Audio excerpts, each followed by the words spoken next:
So that's, yeah, that is what it is. Now I gotta, we wanted to talk about RuneScape and RuneScape 3, Old School RuneScape and RuneScape 3. This week, some interesting news, and I'm very curious, Callum, like what's going on with RuneScape? So for a while now, for quite a few years, people have been saying that, RuneScape 3 in particular is dying. And quick TLDR for those who don't know, RuneScape evolved over the years, got to an update that was so catastrophic that player numbers dropped off by 70-80% in the matter of 2 months. Then they had to bring back a rolled back version of the game from 2007, which is now known as Old School RuneScape. And this brought back most of those players that quit, right? And it was supposed to be we'll bring it back just to show you guys that it's nostalgia and you don't actually want that version of the game. And here we are, 12, 13 years? Yeah, exactly. You think you do, but you don't.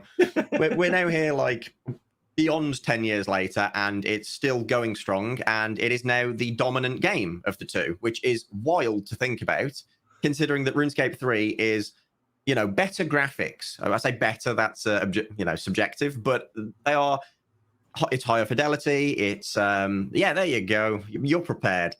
It's just a better looking game, and it's clearly the newer one, right? And it is still updated to this day.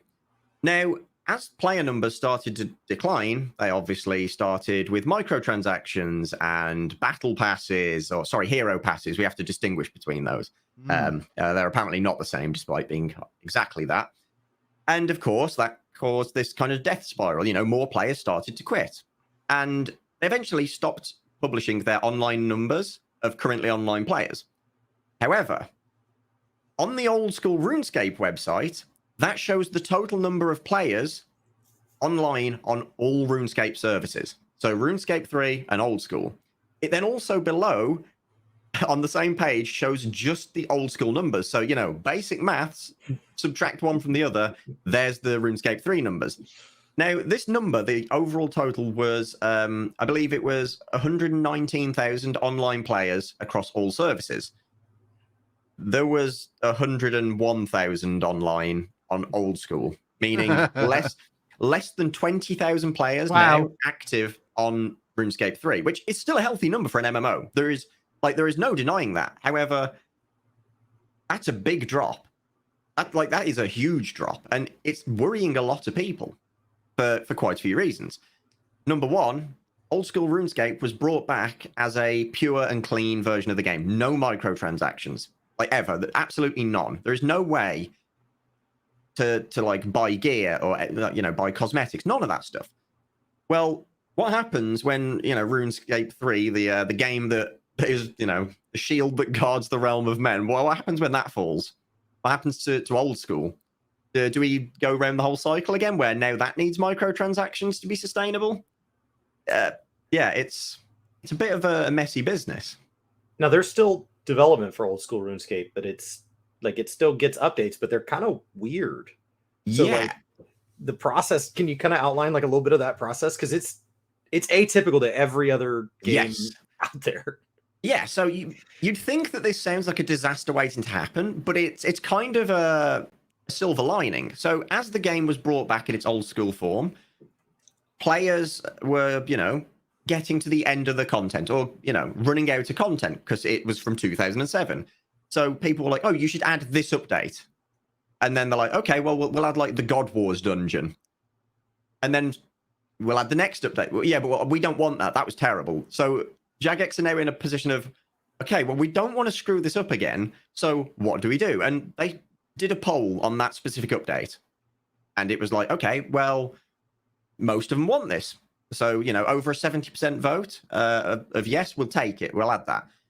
And they were doing that for every update now. Absolutely everything that goes into the game, unless it's an integrity change or a bug fix, is polled. And not many, if any, games that I know of actually do that. It's really interesting. I mean, the polls have their problems as well. God knows they do, but it's interesting. It's completely different, like you say, atypical to any other MMO. So this now leads to a problem. Jagex did originally want to add sponsored content to Old School RuneScape. And their example could not have been worse. They were like, imagine you buy a bag of Doritos, right? And on there's a code that changes the color of your home teleport animation to yellow or orange. And everyone's like, why would I want that? But they had to poll it. And of course, it was voted 96% no, we don't want that. So they didn't add it. What happens when someone takes over this company, which we're going to get into in a second, that doesn't care about the legacy of the game and is probably going to repeat the same mistakes again and live to regret it? Let's put it that way. You would think the polls would result in a Bodie McBoatface. Like you would think the polls, because I think it's not an uncommon thought. I think the majority of people feel like we are in the minority that know what's best for our game, and that if popularity contests were allowed to steer our game, that would only be bad news. That you know, a certain class would be overbuffed, or that a certain content would get ignored. But in reality, like at least in the old school RuneScape community, it does seem that the majority genuinely think about the health of the game, because they do vote down things that you see other game devs do, and then it gets a heavy amount of engagement. So you just, I don't know, it just makes me think less of the world. Yeah, you brought a good point there. I think the reason this works so well with RuneScape is two reasons. One, it is a classless system. There is no one player that becomes more powerful than another based off a vote, right? Maybe depending on an item that they have that their friend doesn't, sure, but like that can be changed, right? Every account can get every item. So that's interesting, but I also think the reason that the players vote with integrity is because they've been through the ringers already. Like they've been through terrible updates. They know that it might seem great, you know, in the beginning, like, oh, you get double, we're going to double the amount of logs that you get woodcutting, and that sounds great, right? Everyone gets more money in theory, but then they realize that the price of it crashes and goes down to half, and it's just exactly the same, pointless, but now you've got to get twice as many logs. Like the players actually think ahead and know the kind of repercussions of the updates. They know how it's going to affect the game.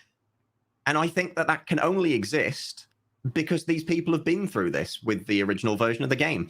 I think if you put this in RuneScape 3, a poll system like this for every update, it would be a disaster. It would just be a total disaster. So you don't think we could pick this up and learn from it in like WoW's Season of Discovery, which seems to be a more feedback-driven model? Like Season of Discovery, the interviews behind Season of Discovery were like, we can already tell you haven't played it yet. It's gonna be buggy. Like we can already tell you there's gonna be weird things. Like we know this. It's meant to be art from the get-go. It's not meant to have the same polish as retail. That's a fantastic point. And I wouldn't liken that to polls in RuneScape. I would compare that to leagues in RuneScape. So if you've never played Old School RuneScape, they're doing something called leagues, which is, hey, developers, you've got 4 months to throw together the most wacky and absurd game mode that you can think of. There are no restrictions on it. Do whatever. And some of these game modes is like Trailblazer, where originally every single area in the game was locked. And you had to unlock that area, and you could only do stuff in that area. So you log in, start at Lumbridge, and it's like, right, pick where you want to start. And you can only unlock adjacent towns. So it's kind of like Fog of War on the map, right? And it completely changes the way that things happen with this, because now some of the max gear, you have to decide from day one what's happening, right?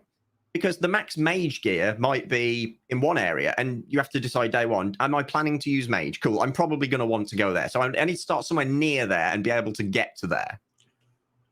And there's so many other different, just like different methods that they can use for this, sort of like Season of Discovery. And they are some of the most popular months on RuneScape. They've just had the end of a league recently, and player numbers were at an absolute all-time high. I think it was something like, people will have to correct me in chat, something like 250,000 concurrent players on Old School. Like it skyrocketed. And of course, people don't want to log in on their main account to play this kind of like fresh league that they're playing, because they still want to like AFK train stuff on their main account. So what do? They make an alt account and buy membership on that. So now Jagex is double dipping on all of the membership fees, which is fantastic, right? Credit to them. It's genius, and I'd say it's fair because you are running 2 accounts at once. But it does, like things from leagues are basically being a beta test for the live game. Right. It's getting people to beta test their game without people feeling like they're beta testing. Yeah. You don't have to break there we go. anything. You don't have to Yeah, break exactly. anything. It doesn't affect the live game. Yeah. Let it go. Crash, that's 200k as well during the last league. Yeah, that's right, 200k. So doubling the active player count. It's insane. So if So all of it this could is work going for the on, games. why would the game be in a position that it needs to be sold? So I have theories. Basically, Jagex has been passed around like the hot girl at a college party, right? Everyone's been double dipping on Jagex at this point. They've come in, milked it for everything that it's got, and then sold it off. Well, okay, so Carlile Group owns it at the moment, and what they've done recently on RuneScape 3 is suddenly started selling plushies. Board game come out of nowhere. Oh, guys, we've got a battle pass now. Also, membership prices are going up, but if you want to buy a year's membership up front, you can do that right now for 30% off.